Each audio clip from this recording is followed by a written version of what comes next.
कारबिंदु संयुक्तम नित्यं ध्यायन्ति योगिनः कामदं मोक्षदं चैव ओंकाराय नमो नमः। अज्ञानतिमिरान्धानां ज्ञानाञ्जनशलाकया नेत्रैरुन्मीलितं येन तस्मै श्रीगुरुवे नमः। नमो दुर्वाररागादि वैरिवार निवारणे अर्हते योगिनाथाय महावीराय ताइने। प्रिय श्रोताजनों, 2 मिनट परमात्मा की भक्ति के अमृत में डूब जाएं, तन्मय हो जाएं, फिर आगे अपनी बात करेंगे।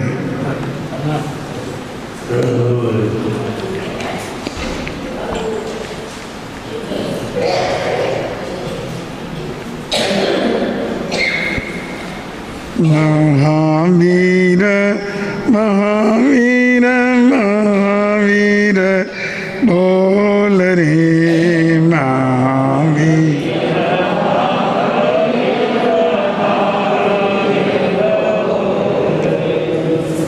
महावीर महावीर महावीर बोल रे महावीर।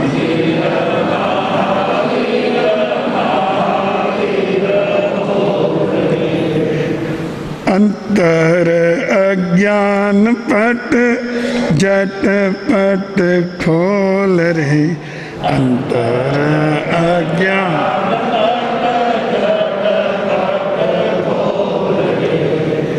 एक ही साधन सब रिद्धि सिद्धि साधरे एक ही।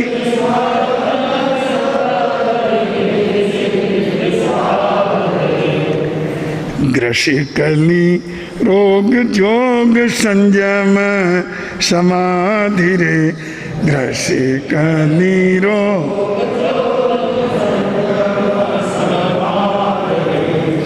महावीर महावीर महावीर बोल रे महावीर।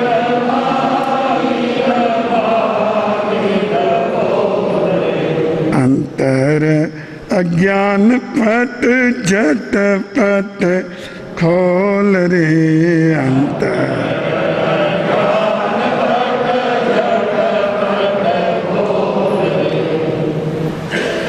बंधुओं,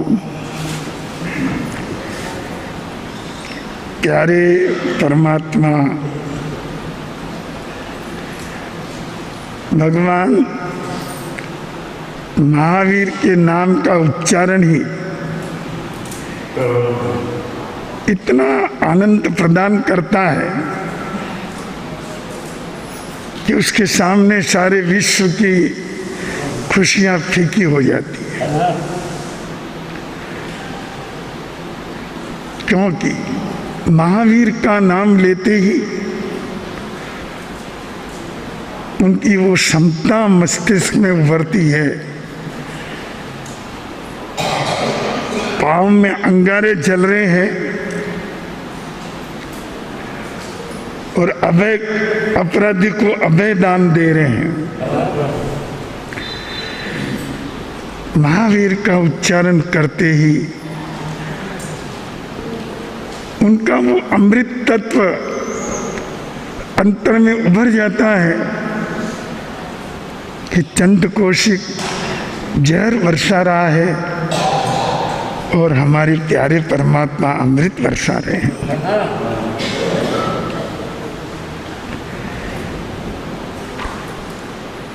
ऐसी तो अनेक घटनाएं। हम किसी न किसी घटना को मस्तिष्क में उभार कर परमात्मा की भक्ति करें। महावीर के नाम का उच्चारण करें। कोई भी घटना ले लो, गर्भ में ही जब उनको पता लग गया कि मेरा विछोह माता पिता सहन नहीं कर सकते, तो अपना निर्णय बदल दिया। भाई ने भी जब आग्रह किया तो उन्होंने अपना निर्णय बदल दिया। इतने सरल और इतने दया पूर्ण हृदय के धनी, करुणा की साकार मूर्ति परमात्मा भगवान महावीर का स्मरण उस लड्डू की तरह है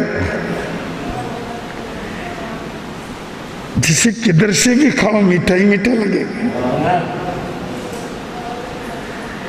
कोई भी घटना लो, प्रत्येक परिस्थिति में उनकी घटनाएं प्रेरणा देती है। चाहे माता पिता के संदर्भ में हो, चाहे परिवार के संदर्भ में हो, जाते जाते दीक्षा लेते लेते वर्षदान देकर लाखों गरीब और अपाहिज पीड़ित व्यक्तियों को आत्म शांति दे करके गए।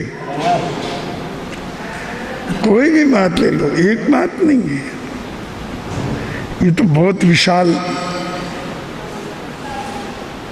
ज्ञानामृत का समुद्र है भगवान महावीर का जीवन। हम डुबकी लगाए और कोई एक रत्न हाथ में आ जाए, बस उसको जीवन में सजा करके चले तो भी अपना उद्धार हो जाएगा। ऐसे हमारे प्रिय परमात्मा भगवान महावीर का स्मरण करते हुए असीम आनंद की अनुभूति होती है। उन्होंने जो दिया बहुत संतुलित दिया और बहुत सत्य दिया, तो श्रेष्ठाति श्रेष्ठ दिया, निष्पक्ष दिया। निष्पक्षता बहुत बड़ा गुण है, ये आना बड़ा मुश्किल है। बड़े बड़े उच्च पुरुषों में भी पक्षपात की झलक आ जाती है। सर्वधर्मान परित्यज्य मामेकम शरणम गच्छ, सब शरण छोड़ दे, तू मेरी शरण में आ जा। भगवान महावीर ने कभी नहीं कहा कि तू मेरे पास आ जा।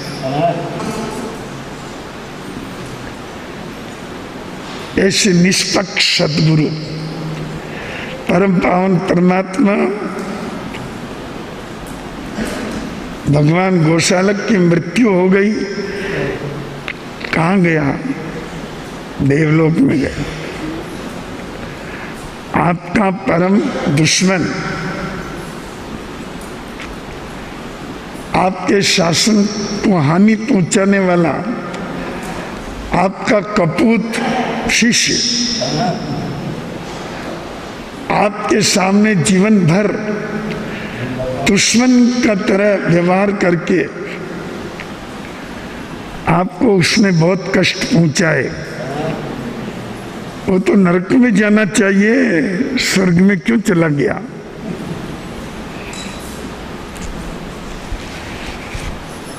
भगवान ने कहा उसने तप बहुत किया।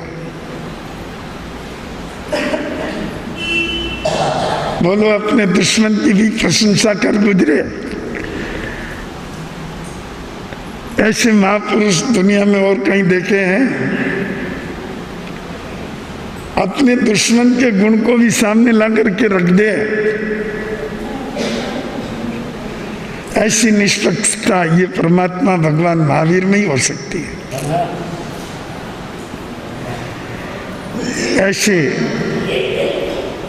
तिन्नाणम कार्याणम परमात्मा भगवान महावीर ने अपनी लंबी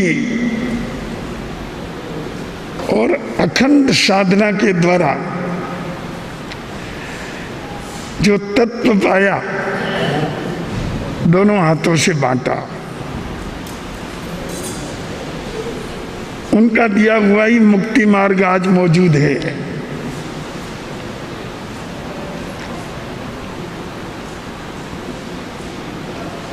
उनकी दिव्य दृष्टि ने जो देखा वो उन्होंने कहा, नादंसनिजम नाणम नाणेन विनान हुंति चरण गुणा, अगुणिस नथी मोखो नथी मोकस निवाणा।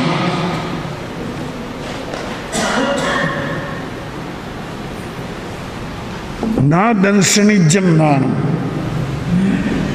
उन्होंने कहा सबसे पहले अपने निश्चय दृढ़ करो, और वो निश्चय सही होने चाहिए। लोक और अलोक के विषय में, आत्मा परमात्मा के विषय में, कर्म बंधन और मुक्ति के विषय में, सुख और दुख के विषय में, देव गुरु और धर्म के विषय में अपने निश्चय दृढ़ करिए। ये निश्चय करना ही दर्शन है, जिसको अपन श्रद्धा भी कहते हैं।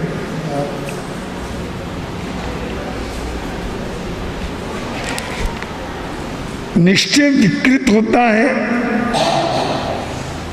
तो सारा जीवन विकृत हो जाता है, सारी साधनाएं विकृत हो जाती है। निश्चय सुदृढ़ स्पष्ट निशंक हो जाना बहुत जरूरी है, नहीं तो ये विश्व है, यहाँ पर हजार तरह के मार्ग हैं, हजार तरह के, लाखों तरह के विचार हैं और लाखों प्रणालिकाएं हैं, विधियां हैं। हम किस पर चलें, किसकी आराधना करें, और इस छोटे से जीवन को हम कैसे सही और सार्थक बना सके, मुक्ति मार्ग के योग्य अपनी जीवन पद्धति बन जाए। इसके लिए परमात्मा भगवान महावीर के संदेश को समझना चाहिए। उन्होंने कहा जो सत्य है उसे स्वीकार कर लीजिए, और सत्य यही है कि आत्मा है और आत्मा कर्म का करता है और आत्मा कर्म के फल का भोगता है।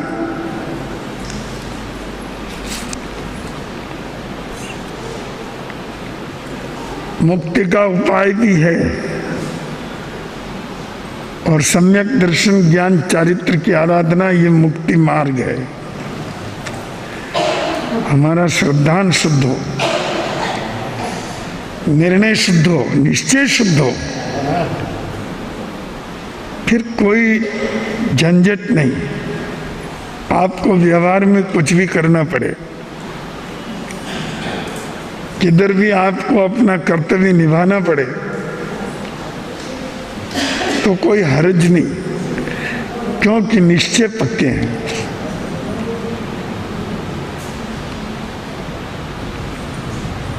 एक तरफ सिद्धांतों में आचार की प्रबलता का भी निरूपण है, एक तरफ विचार की शक्ति का भी अद्भुत प्रभाव है। दोनों के उच्च स्तर के निर्णय हैं।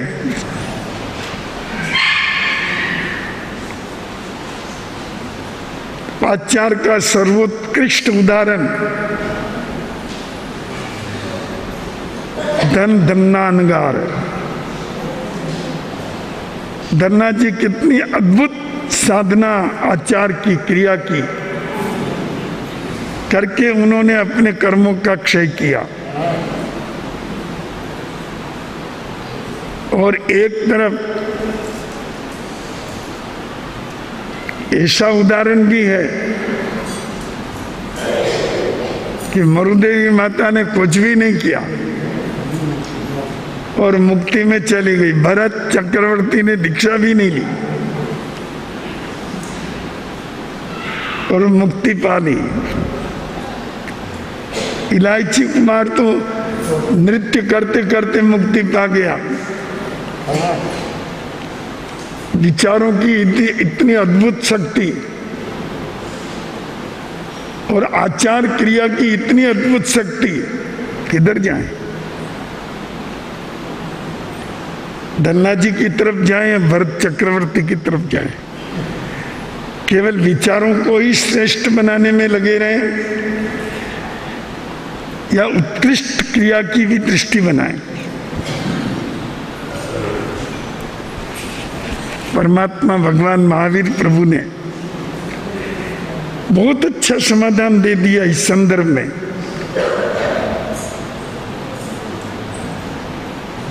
कि नाणेन वीणा न हुंति चरण गुणा। ज्ञान के बिना चारित्र नहीं आता है।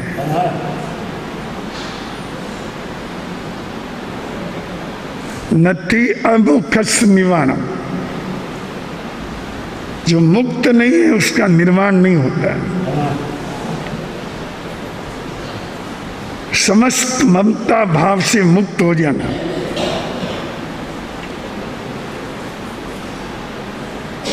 और विकृतियों से अपने आप को छुटकारा दिला देना, आत्म भाव में मग्न होकर के जीना, यही मुक्ति की सबसे बड़ी साधना है। पर चारित्र होना जरूरी है।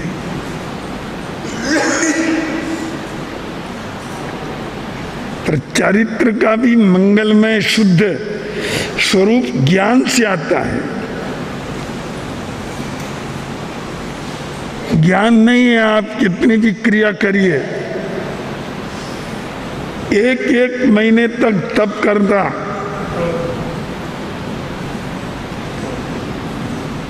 और तिनके की नोक पर आए जितना आहार लेता, फिर मांसक्रमण कर लेता, ऐसे भी कई मिथ्यात्वी हो गए। उनको मुक्ति मार्ग प्राप्त नहीं हुआ। क्रिया उत्कृष्ट थी, सारी दुनिया लट्टू थी। क्या तप है, क्या ताप, त्याग है, क्या साधना है। पर परमात्मा भगवान महावीर ने कहा समदर्शी की 16वें हिस्से की कला भी उसने प्राप्त नहीं की है।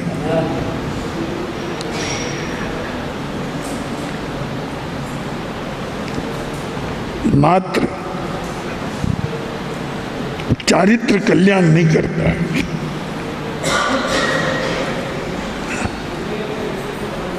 ज्ञान का प्रकाश उसमें लगातार चलना चाहिए। ज्ञान होगा तो विवेक होगा, और विवेक होगा तो भी आचार की शुद्धि रहेगी, और हे के उपादेय का ज्ञान होगा, वर्तन होगा अपने व्यवहार में। तो चारित्र हम ज्ञान पूर्वक धारण करें। शंकराचार्य ने एक सूत्र दिया कि अनाचारस्तु सदा त्याज्य और अत्याचारों की मूर्खता। अनाचारस्तु सदा त्याज्य, जो अनाचार है वो तो छोड़ने लायक ही है, पर अत्याचारों की मूर्खता, अति आचार जिसमें आत्म शांति भंग हो जाए, हरदम व्यक्ति अपने आचार के स्तर को बनाए रखने में ही अपनी विचारधारा को चलाता रहता है।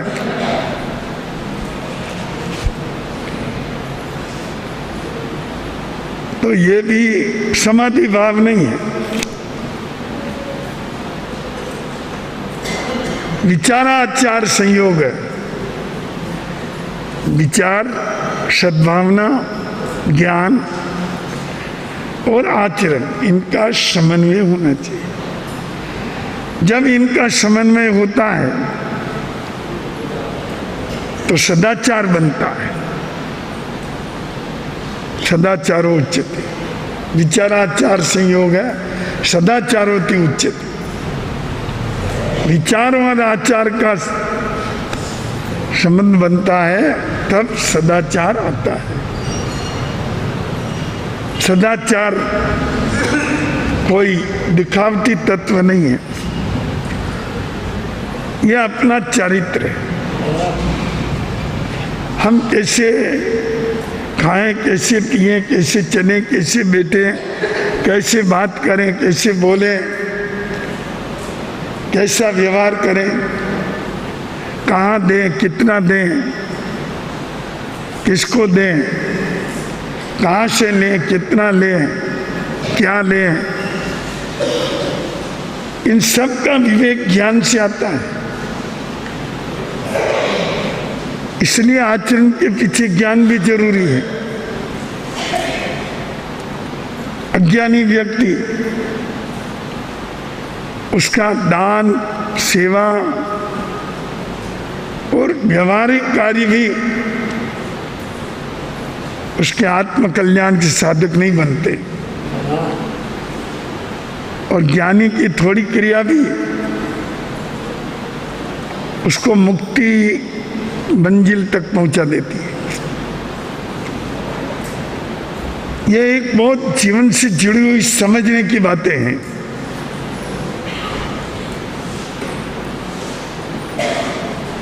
एक व्यक्ति जो 10-15 वर्षों से विदेश में कमा रहा है, घर की औरत ने सूचना दी कि अब आ जाओ, बच्चा बड़ा हो गया है, संबंध शादी करनी है। उसने अपना सारा व्यवसाय समेटा, एक जहाज में माल भर करके लाखों की दौलत कमा ली उसने। वो अपने घर के लिए चला, समुद्र में होके आना पड़ता। पत्र लिख दिया, मैं अमुक तारीख को वहां पट्टन पर आऊंगा, पट्टन बंदरगाह, और सराय में ठहरूंगा। पत्र पुत्र ने देखा तो खुश हुआ। उसने कहा, माँ मैं स्वागत करने जाऊंगा, बंदरगाह ज्यादा दूर नहीं।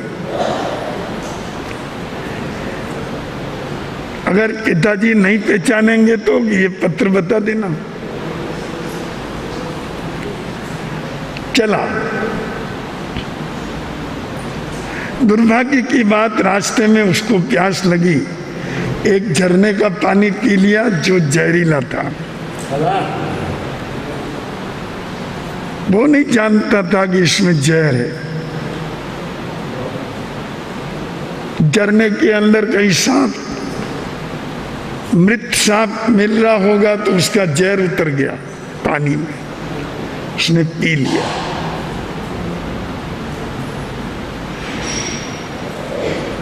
चक्कर आने लगे, बेचैन हुआ, सराय के किनारे तक जाकर के बेहोश होके गिर पड़ा।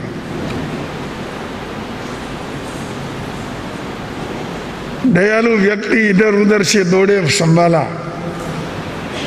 वैद्य डॉक्टर जो भी थे उनको बुलाया। उन्होंने कहा, इसको तो सांप का जहर चढ़ा हुआ है, दवा तो मिल जाएगी पर पैसा लगेगा। जितना कर सकते थे उन्होंने उतना किया, पर पैसा ज्यादा था। सराय के मैनेजर ने कहा, एक बहुत बड़े सेठ आकर के टिके हैं, जिनके माल मसाले घुट रहे हैं और नाच गान हो रहे हैं, आप वहां जाओ, एक ही व्यक्ति सब काम कर लेगा। कुछ दयालु व्यक्ति वहां पहुंचे, उन्होंने कहा आप ठहरो, हमारी बात सुनो, ये बाजे बंद करो। एक बच्चा बेहोश पड़ा है, सांप का जहर है, दवा के लिए पैसे चाहिए, दवा हो जाती है तो बच्चा बच सकता है। अब देना नहीं देना ये चरित्र की बात है। यहां पर व्यक्ति की समझ काम आती है, और अगर वो गलत होती है तो निर्णय गलत हो जाता है। समस्याएं हर व्यक्ति के सामने आती है, पर उन समस्याओं पर हम क्या रुख अपनाते हैं यह अपनी योग्यता पर निर्भर करता है।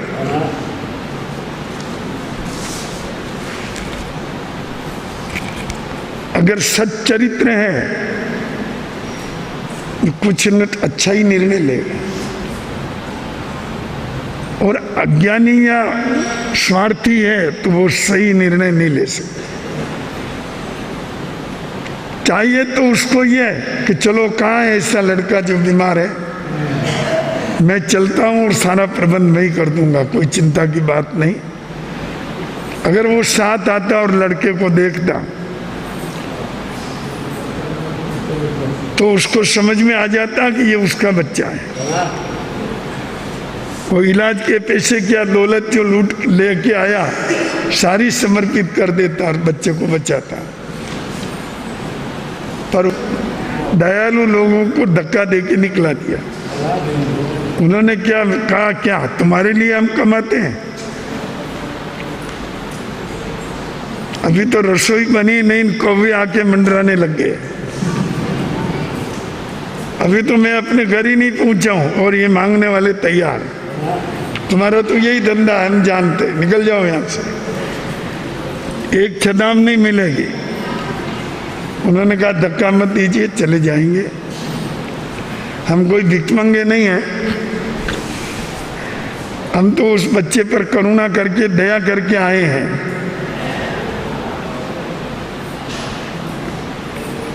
दवा पहुंच नहीं सकी और बच्चा खत्म हो गया।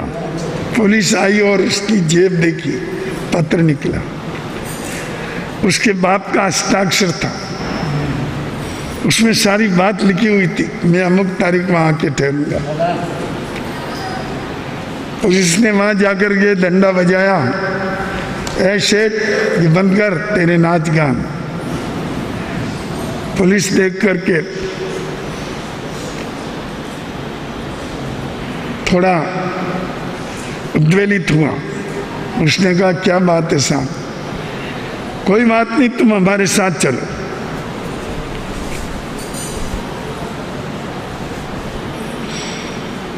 पुलिस लेकर के आई और कहा ये बच्चा किसका है? कि मैं नहीं जानता, ये पत्र इस बच्चे की जेब में से निकला, पत्र तो मेरा ही है, तो ये बच्चा भी तुम्हारा ही है जो तुमसे मिलने आया और ये तुमसे तो नहीं मिल सका और मौत से मिल गया। हाय मेरा बच्चा। अब तो उसके शोक का पार नहीं, तड़प तड़प करके चिल्लाने लगा, रोने लगा, लाश के लिपट लिपट करके रोने लगा। एक ही बच्चा, आए मेरा बच्चा कहाँ गया? दयालु लोग जो थे उन्होंने कहा सेठ जी हम इसी बच्चे के लिए आए थे, पर तुम्हारे चरित्र के अंदर जो स्वार्थ प्रवेश किया हुआ है, अति स्वार्थ, उस कारण तुम्हारा बच्चा तुम्हारे हाथ से चला गया। अब तो क्या हो सकता है, रो धो करके घर आना पड़ा। मेरा इतना ही कहना है बंधुओं कि अपने चरित्र में ज्ञान और बुद्धि की रोशनी जागृत रखो। आपके आचरण के अंदर अपनी बौद्धिकता जागृत रहे, काम करे, अनुसंधान करो, यहाँ मेरे लिए क्या उचित है, इधर जाना उचित है या उधर जाना उचित है, यह करना उचित है या वह करना उचित है। समीक्षा करो, सही निर्णय लो, और ज्ञान के द्वारा ही सही निर्णय आएगा। तो परमात्मा भगवान महावीर ने एक और सूत्र दिया, चरित्र विगुणा न लब्धे ही मोक्षो। जिसके पास चारित्र नहीं है वो कभी मोक्ष को नहीं पा सकता, क्योंकि चारित्र का अर्थ है चलना। चलने वाला ही तो पहुंचता है।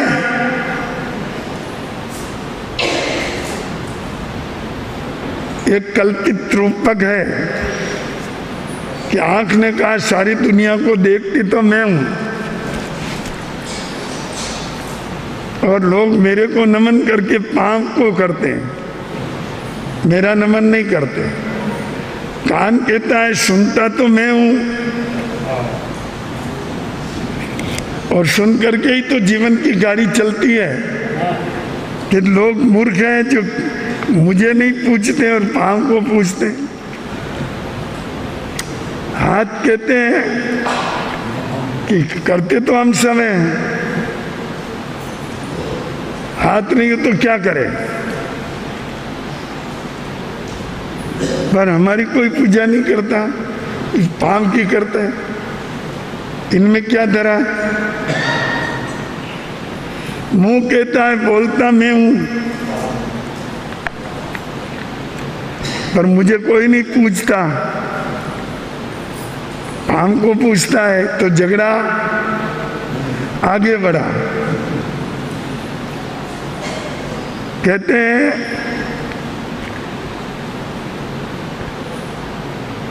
कि परमात्मा के पास वो झगड़ा पहुंचा, सबने अपनी अपनी बात कही, तो परमात्मा ने पूछा भाई चलता कौन है ये बताओ। आँख कहती है मैं देखती हूँ, कान कहता है मैं सुनता हूँ, मुंह कहता है मैं खाता हूँ बोलता हूँ, सब काम मैं करता हूँ, पर ये बताओ चलता कौन है?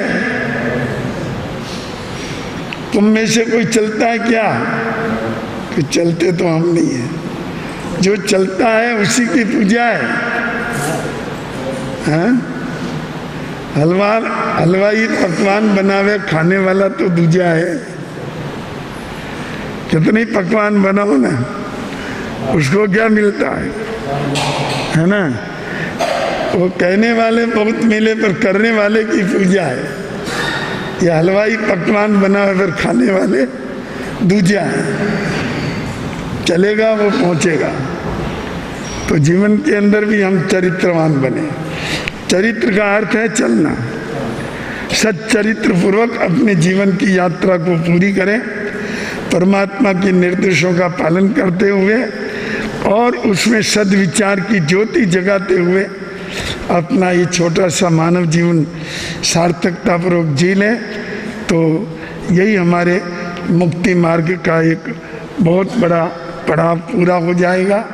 हम इसी मार्ग पर और आगे बढ़ जाएंगे। आज के प्रवचन का यही सार है।